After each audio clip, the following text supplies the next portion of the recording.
பகவான் ஸ்ரீ கிருஷ்ணன் மற்றும் இந்து ஜனஜாகிருதி சமிதியின் ஊற்றுக்கண்ணாக விளக்கும் பராத்பர குரு டாக்டர் ஜெயந்த் பாலாஜி அட்டவலை அவருடைய சரணங்களில் நமஸ்காரம் செய்து இன்றைய தர்ம சத்சங்கத்தை ஆரம்பிக்கிறோம்.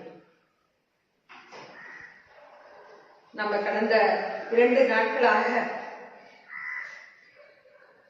இன்றைய ஆபத்து காலம் பற்றியும் அந்த ஆபத்து காலத்தில் ஆன்மீக பயிற்சியினுடைய முக்கியத்துவம் பற்றியும் நம்ம பார்த்து வந்துள்ளோம்.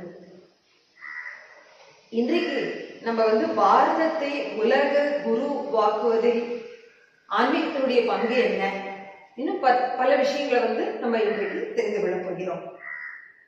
இன்றைக்கு இந்த கொரோனா விஷாணு மூலமாக முக்கியமாக எந்த அளவு மன அழுத்தம் ஏற்பட்டுள்ளது அப்படின்னு பார்த்தோம்னா, ஜெர்மனியில இருக்கக்கூடிய அந்த வர்த்தக மந்திரி அவர் இந்த விஷாணு பாதிப்பு மூலமாக அந்த பொருளாதாரம் மிகப்பெரிய தேக்கம் ஏற்பட்டு விட்டது என்ற மன அழுத்த தாங்க முடியாம அவர் தற்கொலை செய்து கொண்டுள்ளார்.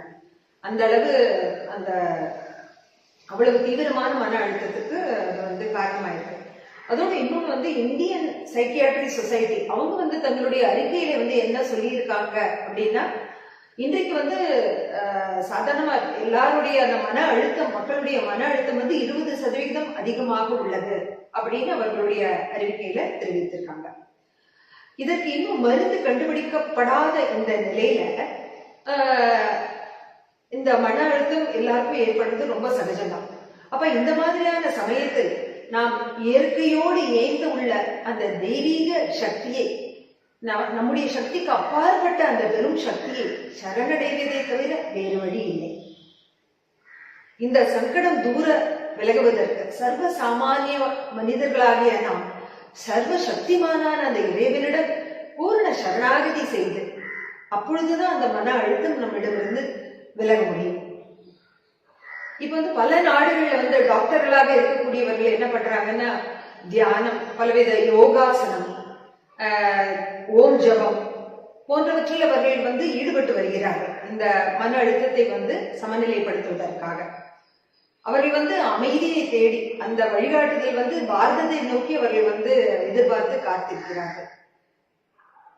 அதனால இந்த காலகட்டத்தில் நாமும் ஆன்மீக பயிற்சி செய்து ஆன்மீகத்தை பற்றி தெரிந்து கொண்டு மற்றவர்களுக்கும் எடுத்துக் கூறுவது மிகவும் இன்றியமையாததாக ஆகிறது. அப்பொழுதுதான் விஸ்வகுரு, உலகத்தின் குரு என்ற ஒரு நிலைக்கு நம்ம பாரதத்தை மீண்டும் அந்த சிம்மாசனத்தில் ஏற்ற முடியும். இன்றைக்கு நம்ம என்ன பார்க்க போறோம் அப்படின்னா, வாழ்க்கை கஷ்டங்களுக்கான நிவாரணம், அதுல ஆன்மீக பயிற்சியினுடைய பங்கு என்ன, இன்னும் பல விஷயங்களை இன்றைக்கு நம்ம பார்க்கறதுக்கு இருக்கிறோம். முதல் கேள்வி என்னன்னா, வாழ்க்கையை நம்ம எதற்காக வாழ்கிறோம்? அதாவது நம்மை நாமே இந்த கேள்வி கேட்டுக்கொள்ள வேண்டும். எதற்காக, எந்த லட்சியத்துக்காக நம்ம இந்த வாழ்க்கையை வாழ்கிறோம் அப்படின்னு பலர்கிட்ட கேட்டோம்னா அவங்க சொல்றது என்னன்னா, இந்த உயிர் வாழ்வதற்காக இந்த வாழ்க்கை வாழ்கிறோம், உயிர் உடல்ல இருக்கணும் அப்படின்னு அந்த மாதிரியான ஒரு நிலைமையில கூட நிறைய பேரோட பதில் கிடைக்கிறது.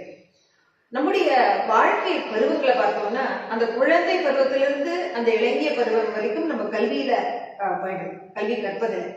அதற்கு பின்புள்ள காலம் முழுவதும், நம்மளுடைய ஆயுள் பரியந்தம் முழுவதும் என்ன பண்றோம்னா, பணத்தை தேடி, செல்வத்தை தேடி, இது பின்னாடி ஏதோ தேடி, இது வேணும், அது வேணும், இது வாங்கணும், அது வாங்கணும் அப்படின்ற இந்த பல விஷயங்கள்ல, உலக மாயைகள்ல முழுகியே நம்ம நம்மளுடைய வாழ்க்கை முழுவதும் கழிந்து போகுது.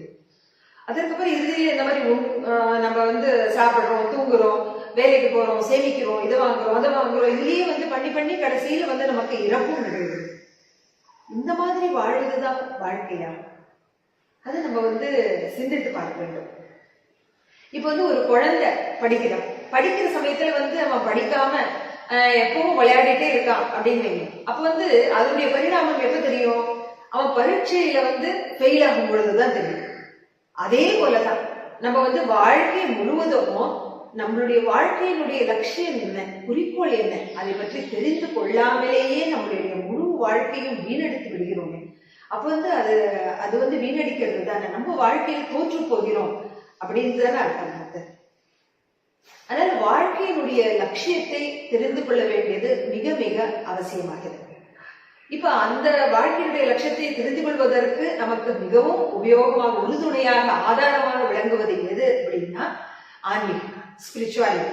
இப்ப நிறைய பேர்கிட்ட கேட்டா அவங்க அவங்களுக்கு தெரிஞ்ச ஆன்மீகம் அவரவர்களுடைய சிந்தனைக்கு தகுந்த மாதிரி அவங்க விதவிதமா சொல்லுவாங்க. சில பேர் பூஜை செய்யறது, தீர்த்த கஷேத்திரங்களுக்கு போவது, இல்ல கர்மயோகம், கர்மகாண்டம், இந்த மாதிரி பல தியானம் பண்றது, அந்த மாதிரி பல விஷயங்கள் ஒவ்வொருத்தரும் ஒவ்வொரு விதமா அவர்களுடைய மனதுக்கு எது தோன்றுகிறதோ அது ஆன்மீகம் அப்படின்னு சொல்லுவாங்க.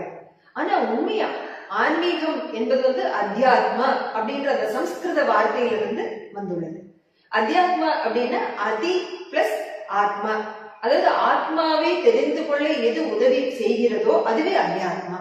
அதாவது ஆத்மாவை உணர்ந்து கொள்ள நமக்கு வழிகாட்டுவது எதுவோ அதுவே ஆன்மீகம். அதாவது இந்த ஒரு அற்புதமான சரளமான இது மெய்ஞானம் அப்படின்னு சொல்லுவாங்க. விஞ்ஞானம் வேற, மெய்ஞானம். மெய்ஞானம்னா உண்மையான ஞானம், சத்தியமான ஞானம் அப்படின்னு அர்த்தம். இது எனக்கு இது அவசியம் இல்லை, எனக்கு இது தேவையில்லை அப்படின்னு யாராலையும் சொல்ல முடியாது. ஏன் அப்படின்னா எல்லாரும் வாழ்க்கையில சுகங்களை மட்டும்தானே தேடி போறோம். நம்ம பரவாயில்ல, துக்கம் வந்தா பரவாயில்ல அப்படின்னு நம்ம யாராலும் ஏற்றுக்கொள்கிறோமா? இல்லை இல்லையா? அப்ப ஆனந்தம் வேணும், அந்த சுகங்கள் வேணும் அப்படின்னா அதற்கு ஆன்மீகமும் தேவை. அது தேவையில்லைன்னு யாருமே சொல்ல முடியாது. இப்ப இன்னைக்கு இந்த சத்சங்கத்தையே ஒரு உதாரணமா எடுத்துக்கலாம். இப்போ அனைத்து அன்பர்களும் இதை பார்க்கணும்ன்ற ஆவல்ல பங்கெடுத்துக் கொள்கிறீர்கள். அப்ப எதற்காக? இதன் மூலமாக ஏதாவது புதிதான விஷயங்களை தெரிந்து கொண்டு கற்றுக்கொண்டு அதன் மூலமாக ஒரு சந்தோஷத்தை அனுபவிக்கலாம் என்று ஒரு எதிர்பார்ப்பு. அதனாலதானே நம்ம இது இருக்கணும். அது போலதான் அந்த எந்த ஒரு காரியம் பண்ணினாலும் அதுல ஒரு சுகமோ சந்தோஷமோ மகிழ்ச்சியோ அதை தேடிதான் நம்மளுடைய அனைத்து முயற்சிகளுமே நடக்கின்றன. ஆனா இந்த நம்மளுடைய இறைவனுடைய படைப்புல ஒரு புழு பூச்சியிலிருந்து ஆறறிவு படித்த மனிதன் வரை எல்லாருமே மகிழ்ச்சியாக இருக்க, சுகமாக இருக்கதான் விரும்புகிறாங்க. அதை நோக்கிதான் அவர்களுடைய எல்லா முயற்சிகளும் நடக்கின்றன இல்லையா? அப்ப ஒரு கேள்வி எழது, இந்த இத்தகைய இந்த ஆனந்தம் எப்படி நமக்கு கிடைக்கும்? ஆனந்தமா இருப்பது எப்படி? அது எந்த பாடசாலையிலேயான பள்ளிக்கூட பல்கலைக்கழகத்திலேயான சொல்லி தராங்களா? பல்வேறு சப்ஜெக்ட்ஸ் நம்ம கத்துக்கொள்கிறோம். ஆனா இந்த ஆனந்தமாக இருப்பது எப்படி அப்படின்றது யாரும் கத்து தரதில்லை. இப்ப நம்ம ஒரு கேள்வி எழுது மனதில், அதாவது நமக்கு பிடித்ததை சாப்பிடுறோம், பிடித்த பானங்களை பெருகிறோம், நம்ம மனதுக்கு பிடித்த பொழுதுபோக்குகள் கேள்வி அந்த சாதனங்கள்ல ஈடுபடுகிறோம். அப்படி இருக்கும்போது இதன் மூலமா நமக்கு மகிழ்ச்சி கிடைக்கிறது. இன்னும் தனியா எதுக்கு ஆன்மீகம்னு ஒண்ணு அதை தேடி போகணும் அப்படின்ற ஒரு கேள்வி நம்ம மனதுல எழுகிறது. இதுல ஒரு அடிப்படையான ஒரு விஷயத்தை நம்ம அனைவரும் புரிந்து கொள்ள வேண்டும்.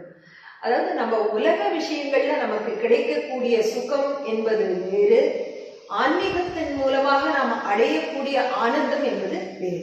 மலைக்கும் மழுவுக்கும் உள்ள வித்தியாசம் இதுல இருக்கு. அதாவது ஆனந்தத்தை நோக்கி நம்ம செல்கிறோம் அப்படின்னா அது அந்த ஆனந்தம் ஆன்மீகத்தின் மூலமாக மட்டுமே நமக்கு கிடைக்கும். உலக விஷயங்கள்ல நமக்கு கிடைக்கக்கூடிய சுகங்கள் எப்படி வருதுன்னா, சுகம் தனியா எப்பவும் வராது, அது துக்கத்தை கை கோர்த்து கொண்டு வரும். எப்பவுமே அந்த மேடு பள்ளமா எப்பொழுதுமே ஒரு ரோலர் கோஸ்டர் ரைடு மாதிரிதான் நம்மளுடைய வாழ்க்கை. சுகம் ஏற்பட்டா அதை தொடர்ந்து துக்கமும் ஏற்படுது. ஆனா ஆனந்தம் என்பது என்ன அப்படின்னா, எப்பவும் நிரந்தரமாக நிலைத்திருக்கக்கூடிய அமைதியான ஒரு சுகமே ஆனந்தம் எனப்படுகிறது. இப்ப இந்த சுகம், உலக சுகத்துக்கு நம்ம ஒரு உதாரணம் பார்த்தோம்னா, அது இந்த உலக சுகத்திற்கும் ஆனந்தத்திற்கும் உள்ள வித்தியாசம் நமக்கு தெளிவாக விளங்கும். இப்போ ஒருத்தருக்கு குலோப் ஜாமுன் ரொம்ப பிடிக்கும் வச்சுக்கோங்களேன். அப்ப அவர் 2 குலோப் ஜாமுன் சாப்பிட்ற, அப்புறம் ஒரு 3-4 சாப்பிட்ற, ரொம்ப சந்தோஷமா இருக்கு, அவருக்கு ரொம்ப பிடிச்சிருக்கு. அதுக்கப்புறம் ஒரு 5, 6, 7, 8, 9, 10 அப்படின்னு சாப்பிடும்போது என்ன ஆகுது, அந்த இன்பமே துன்பமாயிடுது. வயிற்று வலி, வயிற்று போக்கு ஆக ஆரம்பிச்சிருந்தது. அப்ப அதனால அவருக்கு கஷ்டம் ஏற்படுது. அதே போல ஒருத்தருக்கு மொபைல் எப்பவும் அதை பார்த்துட்டே இருக்கு. பலர் பேருக்கு அதுதான் முக்கியமான பொழுதுபோக்கு. அந்த மொபைல்ல எப்பவும் பார்த்துட்டே இருக்காங்க. அவங்க நாள் முழுவதும் அன்னைக்கு நேரம் போறது தெரியாம அந்த மொபைல்லயே அவருடைய நேரம் முழுவதும் கழிஞ்சிட்டு. அப்ப அந்த இரவு வந்ததுக்கு அப்புறம் தான் அவருக்கு அதனுடைய அந்த துன்பம் அவரை பாதிக்கிறது. அதாவது அதுக்கு நாள் முழுவதும் எவ்வளவு நேரத்தை வீணடித்திருக்கிறோம், எவ்வளவு வேலைகள் நம்ம அப்படியே பண்ணாம வச்சிருக்கிறோம். அதோட கண் வலி, தலைவலி, அப்புறம் குடும்ப அங்கத்தினர்களோட எதுவும் பேசாம இருந்தது. இது போன்ற எல்லா விஷயங்களும் சேர்ந்து அதுக்கப்புறம் தான் அவருக்கு அந்த சுய உணர்வு நிலைக்கு அவர் வருகிறார். அது எது சுகத்தை மகிழ்ச்சியை நமக்கு தரும்னு நினைக்கிறோமோ அதுவே துக்கத்திற்கு காரணமாக மாறுகிறது. இது எப்படின்னா, ஒரு வாகனம், கார் இருக்கு. அந்த காரினுடைய வேகத்தை கட்டுப்படுத்தக்கூடிய ஒரு கருவிதான் பிரேக் இல்லையா? அதே போல நம்மளுடைய மனதில் எழக்கூடிய எண்ணங்கள், அந்த எண்ண ஓட்டங்கள், அதை கட்டுப்படுத்துவதுதான் ஆன்மீகம். அந்த மாதிரி ஒரு பிரேக் நம்மளுக்கு தேவைப்படுது. அது தரிகட்டு நெறிகட்டு பாதை தவறி ஓடாம சரியான பாதையில சரியான லட்சியத்தை நோக்கி அதை செலுத்த வைக்கக்கூடிய அந்த ஒரு கருவிதான், முக்கியமான கருவிதான் ஆன்மீகம். இப்போ இளைஞர்கள் மத்தியில அவர்கள் நினைக்கலாம், அதாவது இந்த ஆன்மீகம் இப்ப இருக்கிற இந்த நவீன விஞ்ஞான யுகத்துல எல்லாமே முன்னேறி நம்ம போய்கொண்டு இருக்கிற இந்த ஒரு இயந்திர கதியில நம்ம பின்னோக்கி ஆன்மீகத்தை நோக்கி ஏன் போகணும், அதுவும் இந்த வயசுல அப்படின்னு அவர்கள் இயல்பா அவர்கள் மனதுல ஒரு கேள்வி எழலாம் இல்லையா? இதுக்கு நம்ம ஒரு பழமொழி ஞாபகப்படுத்திக்கலாம், கோல்டு நெவர் பிகம்ஸ் கோல்டு. அதாவது தங்கம் எப்பவுமே பழையதாக மாறாது, அது எப்பவுமே கெட்டு போகாது. தங்கம் என்னைக்குமே தங்கமா தான் இருக்கும். அதனால இந்த நம்ம பின்னடைவை நோக்கி போறது முன்னேறணும், நிஜமான ஆன்மீக முன்னேற்றம் நமக்கு ஏற்படணும் அப்படின்னா அது ஆன்மீகத்தின் மூலமா தான் நமக்கு கிடைக்கும். அதாவது மெய்ஞானத்தின் மூலமாகவே உண்மையான ஆன்மீக முன்னேற்றம் ஏற்படும். இது எப்படின்றத நம்ம இப்போ விரிவாக தெரிந்து கொள்ளும். அதுக்கு முன்னாடி இந்த விஞ்ஞானத்துக்கும் மெய்ஞானம்னு சொல்லக்கூடிய அந்த ஆன்மீகத்துக்கும் உள்ள வித்தியாசம் அதை நம்ம புரிந்து கொண்டால் மிகவும் நல்லது. விஞ்ஞானம் அப்படின்னு எதை சொல்றோம்? விகதம் ஞானம் யஸ்மாத் தத். இதுல விகதம் ஞானம், எது ஞானத்தை விட்டு விலகி செல்கிறதோ அதுவே விஞ்ஞானம் அப்படின்னு சொல்லப்படுகிறது. இன்னொன்னு சா வித்யா யா விமுக்தையே, அதாவது எது முக்தியை அளிக்குமோ, எது அதுவே வித்யா அல்லது ஞானம் எனப்படுகிறது. அத்தகைய அந்த ஞானத்தை வழங்குவது, முக்தி அளிக்கக்கூடிய அந்த ஞானத்தை வழங்குவது எதுன்னா அது ஆன்மீகம். அதனால இதுல இருந்து என்ன தெரியுது? விஞ்ஞானம் என்பது பூரணம் இல்லாதது, தற்காலிகமானது. அதுவே மெய்ஞானம்னு சொல்லக்கூடிய அந்த ஆன்மீகம் தான் நிரந்தரமானது, நீடித்து இருக்கக்கூடியது. அது நித்திய நூதன இதி சனாதன அப்படின்னு சொல்லப்படுகிறது. இதுல நம்ம தெரிஞ்சுக்கலாம். இந்த இரண்டாவது என்னன்னா, விஞ்ஞானம் நேற்று எது உண்மையாக இருந்ததோ அது இன்றைக்கு பொய்யாக போகிறது. அது டார்வின் தியரி எல்லாருக்கும் தெரியும், பரிணாம வளர்ச்சி. அது நேற்று உண்மையா இருந்தது, இன்றைக்கு பொய்யாக போய்விட்டது. அந்த விஞ்ஞான உண்மைகள் எல்லாம் மாறிக்கொண்டே இருக்கின்றன. அப்போ அந்த விஞ்ஞான புத்தகங்களை, நூல்களை நம்ம திருத்தி எழுத வேண்டியது. அதுவே வேத உபனிஷத புராணங்கள் இதெல்லாம் மறுபதிப்பு வேண்டுமானால் நாம் பண்ணுவோமே ஒழிய அதை திருத்த மாட்டோம். அது என்றைக்கும் நீடித்து நிலைத்து என்றைக்கும் இருக்கக்கூடிய சத்தியமான வஸ்துன்றதுதான் அந்த ஆன்மீகம். மூன்றாவது ஒரு வித்தியாசம் என்ன அப்படின்னா, இப்ப விஞ்ஞான கல்வி கற்கிறோம். அது இப்ப போன ஜென்மத்துல ஒருத்தர் PhD படிச்சிருப்பாருன்னா அடுத்த பிறவி எடுக்கும் பொழுது அவர் அது தொடர்ந்து அதுல ஏதான ஒரு அக்ஷரமான ஒரு ஞாபகம் இருக்குமா? இருக்காது. மறுபடியும் ஆனாவனால இருந்து அவர் ஆரம்பிக்கணும். ஆனா ஆன்மீகம் பயிற்சி அந்த மாதிரி இல்லை. நம்ம எந்த இடத்துல ஆன்மீக சாதனையை விட்டோமோ அதுல இருந்து நம்ம இந்த பிறவிக்கு பிறவி நம்ம தொடர்ந்து அந்த ஆன்மீக சாதனை செய்யலாம். அதுதான் உண்மையான செல்வம். நம்ம இறுதியில நம்ம கூட வரக்கூடிய உண்மையான செல்வம், சொத்து அதுதான். அதைதான் நம்ம சேர்க்கறதுக்கு முயற்சி பண்றோம், இப்ப பண்ணணும். ஆனா இன்னைக்கு சமூகத்துல பல பேர் கார், பங்களா, ஃபார்ம் ஹவுஸ், இது போல பல விதமான நவீன கார்கள், எல்லாம் நவீன சுக சௌரியங்கள் எல்லாமே இருக்கு. ஆனா மனதுல ஒரு அமைதி, மகிழ்ச்சி அது இல்லாம போகுது. இதுல இருந்து என்ன தெரியுது? விஞ்ஞான எவ்வளவுதான் முன்னேறி இருந்தாலும் அதனால் உண்மையான அமைதியை, ஆனந்தத்தை அதனால் தர முடியாது அப்படின்றது நிரூபணமாகிறது. நம்முடைய சனாதன இந்து தர்மத்துல நம்மளுடைய வாழ்க்கை நெறிமுறையை 4 ஆசிரமங்களாக பிரித்துள்ளன. முதல்ல பிரம்மச்சரியம், கிரகஸ்தாசிரமம், வானப்பிரஸ்தம் மற்றும் சன்னியாசம். அதுல அந்த பிரம்மச்சரியத்தை அந்த குழந்தை பருவத்திலிருந்து இளைஞனாக ஆகக்கூடிய அந்த காலகட்டம் மிகவும் முக்கியமான காலகட்டம். அதாவது அந்த ஃபார்மேட்டிவ் இயர்ஸ் அப்படின்னு சொல்லுவாங்க இல்லையா? அந்த வருடங்கள்ல குருகுல கல்வி பயில்வதன் மூலமாக அந்த குழந்தைக்கு வாழ்க்கையினுடைய அர்த்தம் என்ன, வாழ்க்கையினுடைய லட்சியம் எது, எதை நோக்கி நாம் எப்படி நடைபெற வேண்டும் அப்படின்ற ஒரு அடித்தளம் மிகவும் ஒரு நல்ல ஸ்ட்ராங்கா அமையாது. அதற்கப்புறம் அவன் கிரகஸ்தாசிரமத்துக்கு போறான். அதன் பிறகு ஓரளவு அந்த கிரகஸ்தாசிரமத்துல தார்மீக முறைப்படி அவனுடைய வாழ்க்கையை நடத்திய பின்பு வானப்பிரஸ்தாசிரமம்னு தியாக உணர்வுடன் விரக்தி வைராகியத்துடன் உலக பற்றை தொடர்ந்து இறைவன் மீது பற்று கொண்டு அவன் வாழ்க்கையை நடத்தினான். இதன் மாதிரி இந்த ஒரு வாழ்க்கை நெறிமுறையில அவன் அந்த அந்த வாழ்க்கையை அர்த்தம் உள்ளதாக அவன் மாற்றிக்கொள்கிறான். நம்ம உலக வாழ்க்கையில பார்த்தோம்னா எந்த பிராணியும் நம்ம யோசிச்சு பார்த்தோம்னா அது நாளைக்கு எதுவுமே சேமிச்சு வைக்கிறது இல்லை. மனிதன் மட்டும்தான் இவ்வளவு ஆறறிவு இவ்வளவு புத்தி கூர்மை இருந்தால் கூட நம்ம எவ்வளவு தேவைக்கு அதிக அளவு சேமித்து வைத்துக் கொண்டே போகிறோம். எல்லாம் அதுக்கு போறோம் அப்படின்ற மனசு நம்மளுக்கு இருக்கிறது இல்லை. இதுலயே திரும்ப திரும்ப உழண்டு இருக்கிறோம். ஆனா அந்த குருகுல கல்வியில அந்த சிறு வயதிலேயே அந்த ஞானம் ஏற்பட்டு விட்டதுன்னா அதுக்கப்புறம் அவர்கள் இது வேணும் அது வேணும் இதை வாங்கணும் அது வேணும்னு அதனால அதுக்கப்புறம் மன ஏமாற்றம் அடையிறது, மன அழுத்தம் ஏற்படுறது, தற்கொலைக்கு கூட போறது, இந்த மாதிரியான உலக மாயையில மாட்டிண்டு அவர்கள் தவிக்க மாட்டாங்க. அந்த சிறு வயதிலேயே அந்த பீஜம்னு சொல்லக்கூடிய அந்த சரியான விதையை அவர்கள் மனதில் விதைத்து விட்டார். அதனால அந்த சிறு வயதிலேயே அவர்களுக்கு கர்மம் பிராரதம்னா என்ன, வாழ்க்கை நெறிமுறைனா என்ன, அந்த ஆன்மீக நெறிமுறைகள் என்ன, எல்லாமே அவர்களுக்கு அந்த சமயத்துல சொல்லிக் கொடுக்கப்படுகிறது. இப்ப ஆன்மீகத்தை கற்றுக்கொள்ள முடியுமா, எப்படி கற்பது அப்படின்னா அதுக்கு முன்னாடி விவேகானந்தர் சொன்ன ஒரு முக்கியமான ஒரு விஷயத்த நம்ம அது ரொம்ப அவசியம் நம்ம அனைவரும் தெரிந்து கொள்ள வேண்டியது. அவர் என்ன சொல்லியிருக்காருன்னா, அன்னதானம், பிராணதானம், வித்யாதானம் இது போன்ற பலவிதமான தானங்களை காட்டிலும் மிகச்சிறந்த தானம், மிக சிரேஷ்டமானது எது அப்படின்னா தர்மதானம். தர்மதானம்னா தர்ம ஞானத்தை மற்றவர்களுக்கு தானமாக வழங்குதல், அந்த தர்ம ஞானத்தை எல்லாருக்கும் எடுத்துரைத்துதல், அந்த விழிப்புணர்வை ஏற்படுத்துதல். இப்ப ஆனா இன்றைய நிலைமை என்ன, அதாவது ஆன்மீகத்தை பற்றின அந்த ஞானம் எப்படி நம்ம கிட்ட இருக்கு அப்படின்னா, இது ஒரு கதை சொல்லுவாங்க இல்லையா, ஒரு யானையை 6 குருடர்கள் தடவி தடவி பார்த்து ஒவ்வொருத்தரும் ஒவ்வொரு மாதிரி இது கயிறு போல இருக்கு யானை, இல்ல தூண் போல இருக்கு அப்படின்னு ஒவ்வொருத்தரும் ஒவ்வொரு மாதிரி சொல்றாங்க இல்லையா. அந்த மாதிரிதான் நம்மளுடைய ஆன்மீக ஞானமும் இருக்கு. அதாவது இந்த ஒவ்வொருத்தரும் ஒவ்வொரு மாதிரி நம்ம மனதுக்கு எப்படி தோன்றுகிறதோ அந்த மாதிரி நம்ம நினைக்கிறோம். அப்படி செய்வதனால என்ன ஆகுறது, ஆன்மீக முன்னேற்றம் ஏற்படுறதில்லை.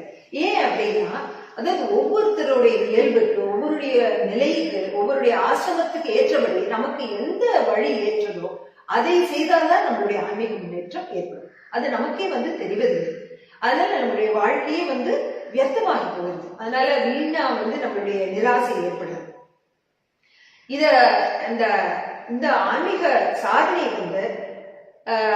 அதை கற்றுத் தருவதற்கு நமக்கு குரு தேவை. ஆனா இன்றைய காலகட்டத்துல நம்ம பார்த்தோம்னா பல பேர் குருவாக தகுதி இல்லாவிட்டாலும் கூட தாங்களே குரு குரு அப்படின்னு பிரகடனப்படுத்திக் கொண்டு மற்றவர்களே ஒரு தவறான வழிகாட்டுதல் அவர்களை வேற திசை மாற்றி போக செய்கிறார். அதன் மூலமா பாவம் அவர்களை பின்பற்றுவர்களுக்கு என்ன கதி என்ன ஆகுறதுன்னா, அவர்கள் எவ்வளவு வருஷ காலம் அந்த அந்த வழியில சென்றாலும் அவர்களால் உண்மையான ஆன்மீக முன்னேற்றம் அவர்களுக்கு கிடைப்பதில்லை. அப்ப எப்படி நம்ம தெரிந்து கொள்வது, யார் உண்மையான தகுதி வாய்ந்தவர், யார் உண்மையான குரு அப்படின்னு நமக்கு தெரியணும்னா கூட நம்ம ஓரளவு ஆன்மீகத்தை பயிற்சி செய்திருக்கணும். ஆன்மீகத்தை பற்றின ஒரு அறிவு ஞானம் நமக்கு இருக்கணும். அப்பதான் நம்மளால உணர முடியும், இவர்தான் நமக்கு சரியாக வழிகாட்டக்கூடியவர் அப்படின்ற ஒரு ஞானம் நமக்கு ஏற்படும். இன்னைக்கு இன்னொரு விஷயம் என்னன்னா, பலர் ஹச் அப்படின்னு துணினா கூட அவங்களுக்கு இறைவன் மீது நம்பிக்கை இல்லாம போயிடும். அந்த மாதிரி ஒரு நம்பிக்கை ரொம்ப ஒரு அல்பமான நம்பிக்கையா இருக்கு நம்ம கிட்ட. அப்ப அந்த மாதிரி நம்பிக்கை, இறைவன் மீது நம்பிக்கை இல்ல, அத்தகைய நாஸ்திகவாதிகள் அவர்களுக்கும் ஆன்மீகத்துக்கு ஒன்னும் சம்பந்தமே இல்லையா அப்படின்ற ஒரு கேள்வி இடம் இல்லையா. இதுலதான் நம்மளுடைய சனாதன இந்து தர்மத்தினுடைய உன்னத தன்மை நமக்கு தெரிய வருகிறது. அனைத்தையும், அதாவது நாஸ்திகவாதத்தையும் அரவணைத்து தன்னுடைய மற்ற விஷயங்களோடு ஒன்றாக வைத்துக் கொண்டிருக்கக்கூடிய உயர்ந்த தர்மம் தான் சனாதன இந்து தர்மம். இது எப்படின்னா, பல நாஸ்திகவாதிகள் என்ன நினைக்கிறாங்கன்னா, ஆன்மீகம்னாலே இறைவனோட சம்பந்தப்பட்டது, இறைவன் மீது பக்தி இல்லை, இறைவன் மீது நம்பிக்கை இல்லைன்னா அப்ப எப்படி நம்ம ஆன்மீக பயிற்சி பண்ண முடியும், நமக்கும் அதுக்கும் சம்பந்தம் இல்லை அப்படின்னு அவங்க நினைக்கிறாங்க. ஆனா அவங்க ஏன் அப்படி நினைக்கிறாங்கன்னா, இதுக்கு வந்து 90% 95% கூட நம்ம எப்படி சொல்லலாம்னா, அவங்க வந்து பக்தி யோகம்னு, அதாவது இறைவன் மீது பக்தி பண்ணக்கூடிய அந்த பக்தி யோக வழியில வந்து அவர்கள் செல்கிறாங்க. அதனால என்கிட்ட பக்தி இல்லை, என்கிட்ட நம்பிக்கை இல்லை, அப்ப நான் வந்து அந்த ஆன்மீக பயிற்சி எனக்கும் ஆன்மீகத்துக்கும் சம்மதம் இல்லை அப்படின்ற ஒரு நினைப்பு அவர்களுக்கு மனதில் தோன்றுகிறது. ஆனா இதுல ஒரு முக்கியமான விஷயம் நம்ம வந்து கவனத்தை செலுத்தணும். என்னன்னா, நம்மளுடைய இதிகாச புராணங்கள்ல முக்கியமான ஒரு தர்ம நூலான சாங்கிய யோகம், அதை எழுதிய ரிஷிகள் முனிவர்கள் அவர்கள் வந்து இந்த நாஸ்திகவாதத்தை பத்தி தான் அதில் எழுதியிருக்காங்க. அதுல வந்து இறைவனை பற்றிய குறிப்பு எதுவுமே இல்லை. அத்தகைய அந்த ரிஷிகள் முனிவர்கள் கூட வந்து மோட்ச பிராப்தி அடைந்துள்ளார். அதே போல பகவான் பதஞ்சலி எழுதிய யோக சூத்திரங்கள் பார்த்தோம்னா அது 195 யோக சூத்திரங்கள் எழுதியிருக்க. அதுல வந்து 7 யோக சூத்திரங்கள் மட்டுமே வந்து இறைவனை பற்றிய குறிப்பு வருகிறது. மற்ற 188 யோக சூத்திரங்கள்ல வந்து இறைவனை பற்றிய எந்தவித இதுவும் வர்றது. அப்ப நாசிகவாதிகள் அத்தகைய அந்த 188 யோக சூத்திரங்களை பின்பற்றியவர்கள் சுலபமாக மோட்சத்தை அடையலாம். அதாவது இது எப்படின்னா, ஆன்மீகம்ன்றது இறைவனை அடைவதுன்னு ஒரு பக்கம், அது பக்தி உள்ளவர்களுக்கு இறைவனை அடைவது. நாசிகவாதிகளுக்கு அவர்களுக்கு என்னன்னா, மோட்சம்னா என்ன அர்த்தம்னா, சுக துக்கங்களுக்கு அப்பாற்பட்ட ஆனந்த நிலையை அடைவது. அந்த ஆனந்த நிலை யாருமே வேண்டாம்னு சொல்ல மாட்டோம் இல்லையா? நாசிகவாதிகளுக்கும் ஒரு தேவைதானே ஆனந்தம். அதனால அவர்களுக்கும் வந்து அந்த மோட்ச பிராப்தியை அடையக்கூடிய வழியை நம்மளுடைய சனாதன தர்மம் வந்து கற்றுத்தருகிறது. அதாவது இதுல இருந்து அந்த சுக துக்கங்களுக்கு அப்பாற்பட்ட ஆனந்த நிலை தான் அந்த ஆன்மீகம் அப்படின்றது நம்மளுக்கு தெரியும். சில பேருக்கு வந்து என்னன்னா, எதெடுத்தாலும் வந்து ப்ரூவ் பண்ணி காமிக்கணும். அதாவது புத்திபூர்வமா அவர்களுக்கு வந்து புத்திபூர்வமான பிரமாணம் இருந்தாலே அவர்கள் வந்து நம்ப மாட்டாங்க. இப்ப நம்ம உடம்பையே எடுத்துட்டோம்னா பஞ்ச ஞானேந்திரியங்கள் இருக்கு, அதுக்கப்புறம் கர்மேந்திரியங்கள், மனம், சித்தம், புத்தி, இது போன்ற பல விஷயங்கள் இருக்கு. ஒன்று செய்யக்கூடிய காரியத்தை இன்னொன்று செய்வதில்லை இல்லையா? இப்ப கண்ணால பாக்குறோம். இப்ப கண்ணு பண்ற காரியத்தை காதால பண்ண முடியாது இல்லையா? காது பண்ற காரியத்தை மூக்கால பண்ண முடியாது. அதுக்குன்னு ஒரு காரியங்கள் இருக்கு. அப்ப புத்தி பண்ணக்கூடிய காரியங்களை மட்டுமே புத்தி பண்ண முடியும். புத்தியால எல்லாவற்றையும் வந்து இது பண்ண முடியாது. அப்படி இருக்கும் பொழுது புத்திக்கு அப்பாற்பட்ட விஷயங்கள் சில இருக்கின்றன. இப்ப ஃபார் எக்ஸாம்பிள் ஆரா அப்படின்னு சொல்லுவோம், அதாவது ஒளிமண்டலம், அப்புறம் வந்து சூக்ஷ்மமான கண்ணுக்கு தெரியாத நல்ல சக்திகள், தீய சக்திகள், இது போன்ற விஷயங்கள், இதெல்லாம் வந்து புத்திக்கு அப்பாற்பட்டது. அதே போலதான் இறைவன் என்பவனும் அதி சூக்ஷ்மமானவன், நிர்குண நிராகார வஸ்துவானவன்.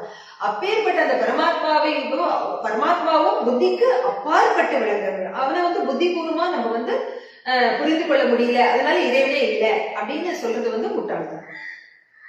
அதாவது ஆன்மீக நமக்கு வந்து ஏற்படக்கூடிய ஆன்மீக அனுபூதிகள் அப்படின்னு சொல்லக்கூடிய நல்ல அனுபவங்கள் வந்து புத்திக்கு அப்பாற்பட்டவை. அது ஏன் எதுக்குன்னு புத்திபூர்வமா நம்மளால வந்து யோசிக்க முடியாது. இதுக்கு வந்து இப்ப ஆன்மீக நூல்கள் படிப்பதன் மூலமா நம்ம வந்து ஆன்மீக ஞானத்தை பெற முடியுமா, மோட்சத்தை அடைய முடியுமா அப்படின்னா, இப்ப சர்க்கரை அப்படின்னு வந்து ஒரு பேப்பர்ல எழுதினா அதனுடைய இனிப்பு நம்மளால உணர முடியாது.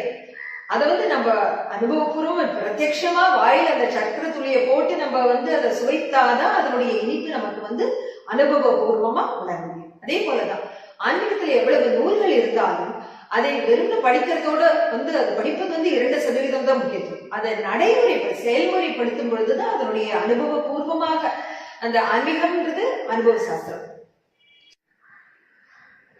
மனித பிறவி நம்ம ஏன் எடுக்கணும்? இந்த சுக துக்கங்களை வந்து அனுபவிக்கணும்னா ஏன் மனித பிறவி, அப்படியான ஒரு மனித பிறவி நமக்கு ஏன் தேவை அப்படின்னா, இந்த சுக துக்கங்களை நம்ம ஏன் அனுபவிக்கிறோம், அதற்கு யார் காரணம் அப்படின்னா வந்து அதற்கு 2 விதமான காரணங்கள். நம்ம மனித பிறவி எடுப்பதற்கு 2 விதமான காரணங்கள் இருக்கு. ஒண்ணு நம்முடைய பிராரப்த கர்மா, அதாவது விதின்னு சொல்றோம் இல்லையா, அதை வந்து அனுபவித்து கழிப்பதற்காக. மற்றொன்று நம்மளுடைய ஆன்மீக பயிற்சி செய்து ஆன்மீக முன்னேற்றத்தை அடைவதற்காக. இந்த 2 காரணங்களுக்காக நமக்கு வந்து இந்த பிறவி ஏற்பட்டுள்ளது. அதாவது அந்த ஆன்மீக முன்னேற்றம்ன்றது வந்து நம்ம வந்து கொஞ்சம் சிறிதோ பெரிதோ நம்மளுடைய வீடு பேருன்னு சொல்றோம் இல்லையா, உண்மையான வீடு அந்த இறைவனுடைய இருப்பிடம் தான். அதை நோக்கி செல்ல வேண்டும் அப்படின்ற ஒரு ஈர்ப்பு நம்மிடம் வந்து குறைவாகவோ இல்லை அதிகமாகவோ உள்ளது. அதுதான் வந்து நம்மள வந்து இந்த ஆன்மீக பயிற்சியில வந்து நமக்கு ஈர்ப்பா நம்மள வந்து இழுக்குது. இப்போ துளசிதாஸ் என்ன சொல்றாங்க, சுகம் கடுகத்தனைன்னா துக்கம் வந்து மலையத்தனை அப்படின்னு வந்து அவர் சொல்லியிருக்காரு. அது உண்மைதான். ஏன்னா சாதாரண மனிதனுடைய வாழ்வில் வந்து 25% தான் சுகம், 75% அவன் வந்து துக்கங்களை தான் அனுபவிக்கிறான். அப்ப வந்து அந்த சுகங்களை பெறுவதற்கும் துக்கங்களை வந்து தவிர்ப்பதற்கும் அவனுடைய மனம் புத்தி எல்லாவற்றின் மூலமாகவும் வந்து தொடர்ந்து முயற்சி செய்கிறான். ஆனா அந்த இதற்கு வந்து உண்மையான அந்த உடல் அளவுல, மனதளவுல மற்றும் ஆன்மீக அளவுல இந்த வந்து சொல்லக்கூடிய துன்பங்கள் ஏற்படுது. இப்ப உடல் அளவுல எப்படி ஏற்படுதுன்னா நமக்கு ஏற்படக்கூடிய நோய்கள், விபத்துகள் அதெல்லாம். மனதளவுல யாராவது திட்டினா, கோபப்பட்டா, இல்ல நம்ம மனதுக்கு பிடிக்காத மாதிரி செய்யும் பொழுது நமக்கு வந்து மனதுனால கஷ்டம். இப்ப ஆன்மீக கஷ்டங்கள் அப்படின்னா என்ன அப்படின்னு பார்த்தோம்னா, அதாவது நம்மளுடைய கட்டுப்பாட்டுக்கு மீறிய சில விஷயங்கள். அதாவது பரீட்சையில வந்து எவ்வளவு முயன்றாலும் தோற்று போவது, இல்ல வந்து பிசினஸ்ல வந்து எப்பவும் தொடர்ந்து நஷ்டமே வந்து வருவது, விவாகம் வந்து நடைபெறாமல் தடைபடுவது, தீராத ஏதாவது வியாதி, குணப்படுத்த முடியாத வியாதி வருவது, இது போன்ற கஷ்டங்கள். இப்ப நமக்கு இருக்கக்கூடிய அந்த கஷ்டங்கள் வந்து ஆன்மீக காரணங்கள்னால ஏற்படுறதா அப்படின்னு எப்படி கண்டுபிடிக்கலாம்னு 2 விஷயங்கள் வந்து அதற்கு அறிவுங்க. ஒன்று, நம்ம தொடர்ந்து முயற்சி செய்தும் அந்த ஒரு கஷ்டத்தை நம்மால வந்து நிவாரணம் பெற முடியவில்லை என்றால் அது வந்து ஆன்மீக காரணம். இன்னொன்று, ஒரு குடும்பத்தில் உள்ள பல அங்கத்தினர் ஒரே சமயத்துல, ஒருத்தருக்கு வந்து உடல் நல சரியில்லாம இருக்கலாம், ஒருத்தருக்கு மனநிலை சரியில்லாம இருக்கலாம், ஒருத்தருக்கு வந்து படிப்பு ஏறாம இருக்கலாம், ஒருத்தருக்கு வந்து கல்யாணமாக இருக்கலாம். அந்த மாதிரி எல்லாருக்கும் வந்து ஒரு விதமான கஷ்டம் ஏற்படும் பொழுது இந்த 2 காரணங்கள், ஏதாவது ஒரு காரணம் இருந்தாலும் அது ஆன்மீக காரணங்கள்னால இந்த கஷ்டங்கள் ஏற்படுகின்றன அப்படின்றத நம்ம தெரிந்து கொள்ளலாம். இனி வரக்கூடிய சத்சங்கங்கள்ல இந்த ஆன்மீக காரணங்களுக்குனால ஏற்படக்கூடிய கஷ்டங்களுக்கு தீர்வு என்ன, இது போன்ற பல விஷயங்களை நாம் தெரிந்து கொள்ள இருக்கிறோம். நன்றி.